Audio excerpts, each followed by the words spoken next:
안녕하세요. 이빨연구TV 박정현입니다. 오늘 말씀드릴 내용은 충치 중에서도 어금니 충치에 대해서 좀 더 자세히 설명을 좀 해드리도록 하겠습니다.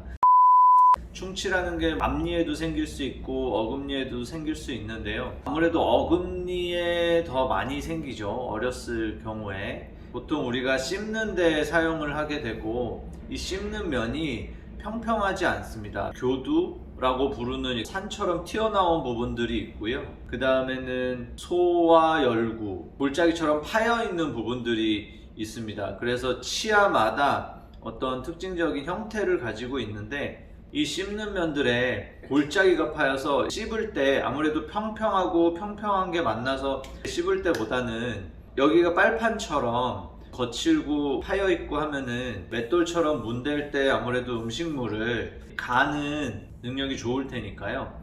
그 대신 이 파여있는 것 때문에 그런 사이사이가 양치가 잘 안되면 충치가 생기기 시작하고, 그래서 어금니에 이 씹는 면에 충치가 잘 생기게 됩니다. 그런 충치가 생기는 것을 막기 위해서 이런 홈이 너무 깊을 경우에 어렸을 때 이런 홈을 막아서 이 안에 플라그라던가 이런 것들이 남아서 충치가 생기지 않도록 그 공간을 막아주는 치료를 보통 실런트라고 하고요.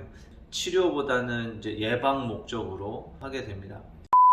어금니를 계속해서 우리가 씹는 데 쓰다 보면 이게 마모가 되겠죠. 아무래도 맷돌처럼 계속 갈아서 씹다 보면 이 홈들, 골짜기들이 많이 얕아집니다.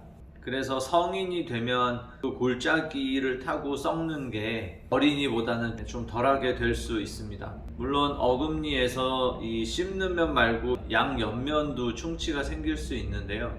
아무래도 이 씹는 면 충치가 더 잘 생기고 치아의 옆면에 인전면 우식증이라고 하고 옆면 충치인데 치아가 닿는 이 면에 충치가 잘 생기는 분들이 있습니다. 이 사이에 충치가 잘 생기는 분들은 정말 충치가 잘 생기는 분들인데요. 이게 충치가 잘 생긴다라는 게 무슨 말이냐면 충치를 만드는 것은 입안에 있는 세균입니다. 입안에 충치를 만드는 세균이 많은 분은 양치를 열심히 했는데도 조금만 덜 닦이면 거기서 충치가 잘 생기고, 입안에 충치를 만드는 세균이 별로 없는 분들은 양치를 많이 안 해서 막 치석이 많이 끼어도 치아가 잘 안 썩는 분들도 있습니다. 되게 타고나는 거죠. 그런데 옆면 같은데 충치가 잘 생기는 분들은 충치 세균 자체가 많을 확률이 높습니다. 그래서 그런 경우에는 물론 치료도 해야 되겠지만 정기적으로 치과에서 검진도 자주 하고 양치질에도 더 신경 쓰고 관리를 잘 받는 것이 좋습니다. 어금니 충치를 치료할 때는 충치의 크기에 따라서 아주 여러 가지 방법을 쓰게 되는데요. 간단하게 말씀드리면 치료를 해야 될 정도의 작은 충치가 있을 때 충치만 없애고 그 부분을 메우는 치료가 있습니다. 이럴 때는 여러 가지 재료가 있는데 레진이라는 재료를 쓰기도 하고 글래스 아이오노머 이런 재료를 쓰기도 하고 은색 나는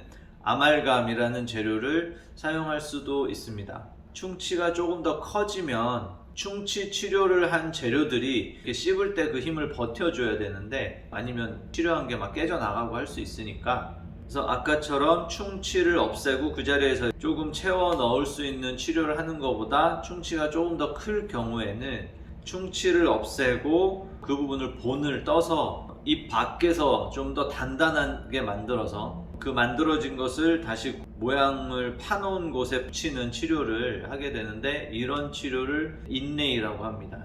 재료는 뭐 금을 쓸 수도 있고 치아색 나는 재료를 쓸 수도 있고요. 그리고 나서 충치가 더 커져서 보통은 치아 중간에 있는 이런 골짜기에서 충치가 먼저 생기게 되는데, 충치가 옆으로 퍼지다가 이 치아 옆에 산처럼 올라와 있는 교두라고 하는 이쪽까지 충치가 먹게 되면 이런 인레이라고 하는 것의 크기가 더 커져서 교두까지 덮어야 되는 경우가 있는데요. 이런 경우에는 온레이라고 부릅니다. 이 온레이라는 치료는 실제 많이 흔하게 하진 않습니다. 왜냐하면 어금니는 주변에 이렇게 산처럼 올라와 있고 가운데가 골짜기처럼 되어 있기 때문에 이 골짜기 같은 데다가 무슨 치료를 해서 붙여 놓으면 옆에 벽이 이렇게 서 있잖아요. 씹는 힘들에 이렇게 빠져나가는 것을 좀 막아줄 수 있다라고 생각을 한다면 얘가 점점 커져서 옆에 있는 벽, 산골짜기까지 넘어서 이렇게 씌우기 시작하면